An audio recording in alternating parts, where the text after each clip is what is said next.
है। मेरे एक दोस्त है जो वीवर भी है हमारे, मुशु भाई मेरे दोस्त हैं। उनकी डिमांड थी कि मैं इस पर क्लिप बनाऊं कि कोई इंसान मर गया।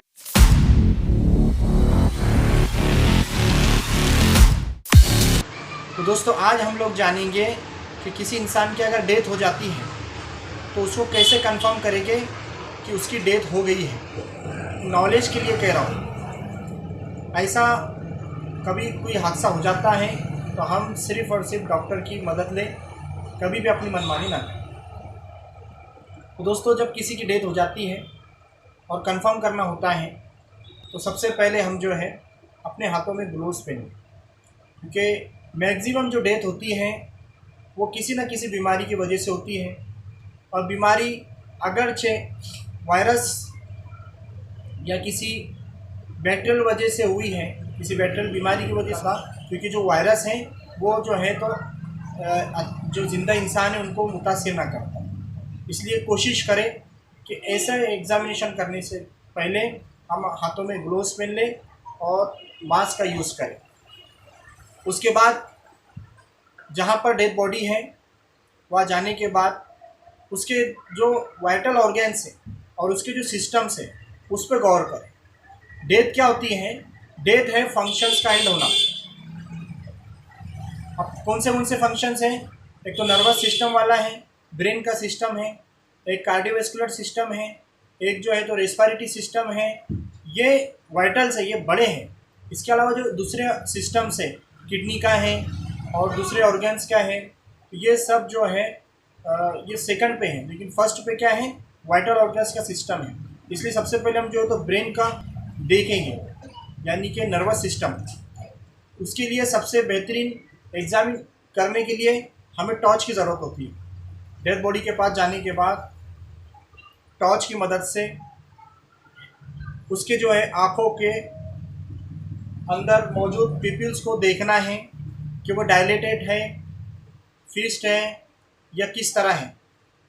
तो दोस्तों ये नर्वस सिस्टम का एग्जामिनेशन के तौर पर एक एग्जाम्पल है कि हम पिपल्स का एग्जामिनेशन है। उसके बाद जब नर्वस सिस्टम एंड हो जाएगा, क्योंकि दोस्तों नर्वस सिस्टम जो है एंड होने के बाद जो सेंसरी और मोटर जो उसका सिस्टम है वो सिस्टम भी जो है तो किसी तरह से कुछ मिनट के बाद जो है तो बंद हो जाता है।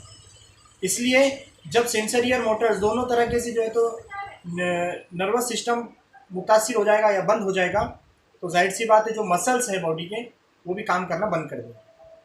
अब मसल से जब काम करना बंद कर देंगे तो हम पेशेंट की कोशिश करेंगे कि उसको जो है तो किसी तरह से मूवमेंट दें या पेन दें, है ना, यानी कि उसको तकलीफ़ देने की कोशिश करें, कभी ऐसा चुबा कर देके, है ना, उसको धक्का देकर देखे। तो कहीं ना कहीं अगर उसके अंदर मूवमेंट महसूस होती है या फिर नहीं होती है, तो ये भी एक नर्वस सिस्टम से रिलेटेड एक एग्जामिनेशन है। साथ ही हम जो है तो कार्डियोवैस्कुलर सिस्टम का एग्जामिनेशन कर सकते हैं। इसके लिए सबसे बेहतरीन, इतना टाइम तो नहीं होता है, तो हम जो है तो पल्स चेक करें। कार्डियोवैस्कुलर सिस्टम के अंदर पाल्पेशन, इनिस्पेक्शन, ऑस्कल्टेशन, तो उसके अंदर सबसे पहले क्या करें? हम पल्स चेक करें। कैरोटाइड जो है तो वो वाली पल्स चेक करें, फीमोरल पल्स चेक करें, क्योंकि दोस्तों डेथ का कंफर्मेशन है। इसलिए बहुत ही इम्पोर्टेंट है कि हम हर अलग अलग तरीके से जो है कार्डियोवैस्कुलर सिस्टम के अच्छे से एग्जामिन। उसके बाद आता है ऑस्कल्टेट। स्टेथो की मदद से हम जो है तो ऑस्कल्टेट करें। इसके अंदर हार्ट बीट महसूस करें, हार्ट का जो है तो साउंड महसूस करें, अच्छे से ऑस्कल्टेट करें। और इंस्पेक्शन भी कर सकते हैं, तो रेस्पिरेटरी सिस्टम का एग्जामिन कर सकते हैं। रेस्पिरेटरी सिस्टम का एग्जामिन करने के लिए बेहतरीन तरीका ये है कि नाक के पास जो है इस तरह से देखें कि सांस तो नहीं चल रही है महसूस, ये आम तरीका है। या फिर यहाँ पर हाथ लगा कर देखें कि किस तरह से, यानी कि ब्रीथ की कोई एहसास या महसूस हो रही है या नहीं। फिर बेहतर ये कि ऑस्कल्टेट करें। ऑस्कल्टेट करने के बाद जो है रेस्पिरेटरी सिस्टम का पता चल जाता है। ये भी जो है तो ये एक तरीका है। साथ ही इसमें अहम पॉइंट मैं आपको बता रहा हूँ दोस्तों कि कभी भी कंफर्म करें, कहीं पर भी अगर हम चले जाएं और डेथ कंफर्म करना है या फिर किसी की डेथ हो गई है तो आजू बाजू जो भी लोग हैं करीबी, उनसे ज़रूरी पूछें, हिस्ट्री मालूम करें कि ये इंसान के बारे में ये कैसा हुआ, कब हुआ, क्योंकि हिस्ट्री से बहुत सारी जो है बातें सामने आ जाती हैं। अगर हम पता करें तो हो सकता है पेस मेकर पेशेंट को लगा हुआ हो, उसकी वजह से भी ऐसी हालत हो जाती है। कुछ लोगों को जो है तो सिंकोप, गशी आना, या किसी को जो है तो इस तरह के शॉक में आ जाते हैं, या किसी का शुगर कम हो जाती है, हाइपोग्लाइसेमिया, या फिर किसी का बीपी कम होने की वजह से वो शॉक में चले जाता है, या कोई पेशेंट जो तो कोमा में होता है, उसकी वजह से ये सब प्रॉब्लम होती है कि वो डेथ की जैसा दिखता है, यानी मर गया ऐसा लगता तो है, लेकिन वो मरता नहीं है। शहर के करीब में एक देहात के अंदर जो है वहाँ पर ऐसी हुआ, एक जो है फीमेल का एजेड थे, उनका जो है तो गांव के एक बंदे ने जो है तो डिक्लेयर कर दिया कि इनकी डेथ हो गई, और सब लोग जमा हो गए और बस वो फ्यूनरल सिस्टम था वो यानी कि जो तरतीब जो भी होती है फ्यूनरल की, जनाजे की, वो तरतीब हो गई और बस वो आखिरी स्टेज पर थे। तो बस ऐसा समझ लो कि वो जो पेशेंट थे जो जिसकी डेथ हो गई थी वो उठ के बैठ गए, सब लोग परेशान हो गए, करीबी हॉस्पिटल में गए तो पता चला कि इनकी डेथ नहीं हुई बल्कि ये जो है तो कोमा के अंदर है।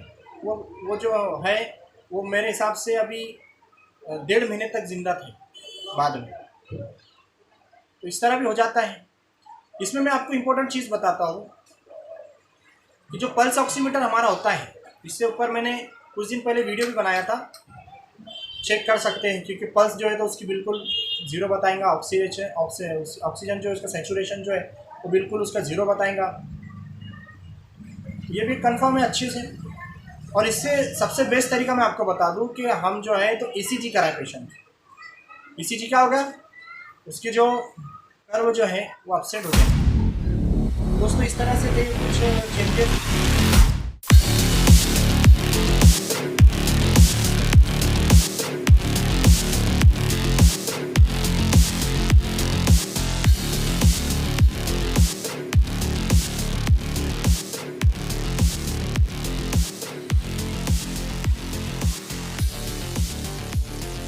प्रोसीजर करना है। थैंक यू वेरी मच दोस्तों, क्लिप सुनने के लिए। आपको कैसी लगी आप ज़रूर कमेंट करें, इसको शेयर करें, और आप किस टॉपिक पे जो है तो क्लिप सुनना चाहते हैं आप कमेंट बॉक्स में कमेंट कीजिए, मैं आपको उसका जवाब दूँगा।